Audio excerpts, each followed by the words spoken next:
हे friends, अस्सलाम वालेकुम। Recipe curries kitchen में एक ऐसी मज़ेदार सी रेसिपी बनने जा रही है जो ना सिर्फ आपके दिमाग को तरोताज़ा कर देगी गर्मी लू की वजह से, और जो आपकी परेशानी हो रही गर्मी इतनी ज़्यादा बढ़ती जा रही है और आपको कुछ ठंडी ठंडी खाने को दिल कर रहा है, तो ये मज़ेदार सी रेसिपी आपने ज़रूर ट्राई करनी है। तो बिस्मिल्लाहिर्रहमानिर्रहीम। इसके लिए सबसे पहले एक पैन के अंदर आपने तकरीबन 1.5 गिलास दूध शामिल करना है। 1.5 गिलास मैंने इसके अंदर दूध शामिल कर दिया और इसको चूल्हे पर चढ़ा देना है आपने। क्वांटिटी के हिसाब से बताऊँ तो तकरीबन मैंने ये लिया है आधा किलो दूध। उसके अंदर शामिल किया है मैंने 2 अदद इलायचियों को साबित, यानी इसके दानों समेत मैंने हरी 2 इलायचियाँ जो थी वो इसके अंदर शामिल कर दी और दूध को पकाना स्टार्ट कर देना है आपने। दूध के अंदर बॉयल आने देंगे, इसको पकने देंगे। इससे ना सिर्फ ये बच्चों को दे सकते हैं, बहुत हेल्दी है उनकी नरिशमेंट के लिए। 1 से 2 बॉयल आए तो आपने इसके अंदर चीनी शामिल कर देनी है। 3 नॉर्मल खाने के जो चम्मच होते हैं जिससे आप खाना खाते हैं, वही वाले आपने 3 चम्मच जो है वो चीनी के 3 टेबल स्पून आपने चीनी इसके अंदर ऐड कर देनी है। चीनी को जो है वो तकरीबन लेवल करके इस्तेमाल कीजिएगा, ज़्यादा भर के नहीं इस्तेमाल करनी है। उसके बाद आपने चीनी को अच्छे से इसके अंदर घोलना स्टार्ट करना है, यानी अच्छे से पकाना स्टार्ट करेंगे दूध को। जितना दूध को पकाएंगे उतना अच्छा टेस्ट इसके अंदर आएगा। सो मैं अच्छे से जो है इसको पका रही हूँ, हल्की से दरमियानी आंच रखी हुई है और दूध को अच्छे से काढ़ रही हूँ। मतलब कि दूध को पकाना है आपने इतना कि इसके अंदर अच्छी से एक कह सकते हैं बलाई के ऊपर जब तक लेयर नहीं आ जाती और एक अच्छा सा थिकन सा दूध जो है उसकी क्वांटिटी रिड्यूस नहीं हो जाती, आपने इसको अच्छे से पकाना है। तकरीबन 3 से 4 मिनट लगेंगे और उसके बाद ये देख सकते हैं 3 से 4 मिनट के बाद दूध जो है वो काफ़ी हद तक ये देख सकते हैं इसके अंदर थिकनेस आना स्टार्ट हो गई है और इसके ऊपर बलाई की लेयर आना स्टार्ट हो गई थी।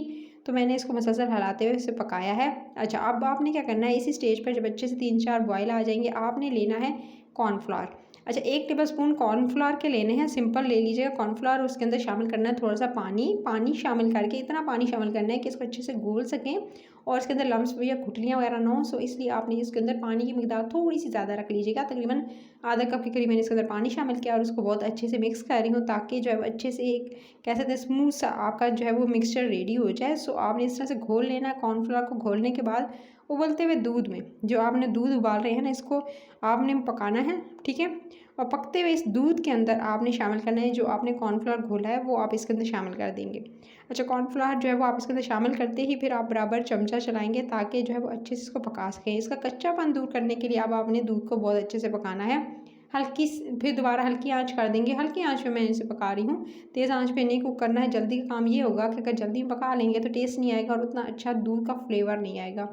सो आपने इसको पकाना है कॉर्नफ्लावर के साथ सिर्फ 1 टेबल स्पून, ज़्यादा इस्तेमाल नहीं कीजिएगा, वो एकदम गाढ़ा हो जाता है, इसका टेस्ट भी अच्छा नहीं आता है। सिर्फ और सिर्फ हल्का सा थिकनेस के लिए दे सकते हैं, इतनी थिकनेस बिल्कुल नहीं आई है। उसके बाद आपने इसके अंदर शामिल करना है, ये मैंने लिया है बर्फ़ी।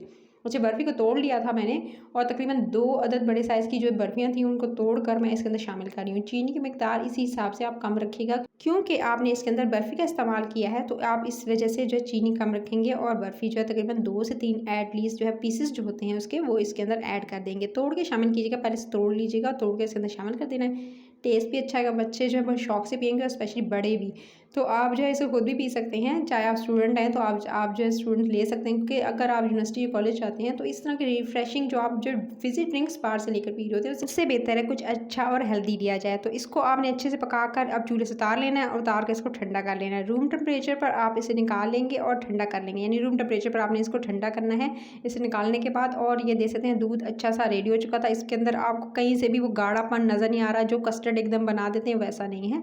उसके बाद आपने इसके अंदर शामिल कर देना है थोड़ा सा बादामों को, यानी बादाम जो है वो थोड़े काट के इसके अंदर शामिल कर देंगे, चाहे तो पिस्ते भी शामिल कर सकते हैं। मैंने थोड़ी सी जो पिस्ते और बादाम दोनों को शामिल किया इसके अंदर और उसके बाद इसको ठंडा कर लिया। अच्छा, लोग इसके अंदर बर्फ़ शामिल करते हैं, मैं इसके अंदर वो कच्चा पानी का दोबारा डाल के नहीं बनाना चाहती, सो मैं इसके अंदर मैंने बर्फ़ ऐड नहीं किया, सिंपल इसको फ्रिज में रख के अच्छे से चिल्ड कर लिया था, ठंडा कर लिया था। तो इसके लिए आपको जो है बर्फ़ डालने की ज़रूरत पेश नहीं आएगी अगर आप इसे फ्रिज में 2 से 3 घंटे के लिए रख देते हैं अच्छे से। उसके बाद आप इसे सर्विंग ग्लास में से सर्व कीजिएगा, मेहमानों को सर्व कर सकते हैं, घर वालों को सर्व कर सकते हैं। सो आपने एक मैंने ऑप्शन दे दिया है कि आप जो है इसे सिंपल फ्रिज में रख के ठंडा करें, ना कि आप इसे बर्फ़ डाल के जो है इसके अंदर दोबारा से जो है वो एकदम कच्चापन आ जाता है जो दूध के अंदर, वो नहीं आएगा। सो आप जो है लाइक कीजिएगा, शेयर कीजिएगा और चैनल को सब्सक्राइब करना नहीं भूलना है। ज़्यादा से ज़्यादा लोगों को जो है आप शेयर कीजिएगा ताकि वो भी एज़ इट इज़ जो है इस रेसिपी को ट्राई कर सकें और मज़ेदार से इस ड्रिंक को एंजॉय कर सकें पूरी सर्दियों में, कुछ हेल्दी रिफ्रेशिंग। सो आपने इस तरह से बनाना है, इसको चिल जो है वो ड्रिंक करना है। अपना ख्याल रखिएगा। अगर रेसिपी अच्छी लगी तो कमेंट सेक्शन में बताइएगा। Take care.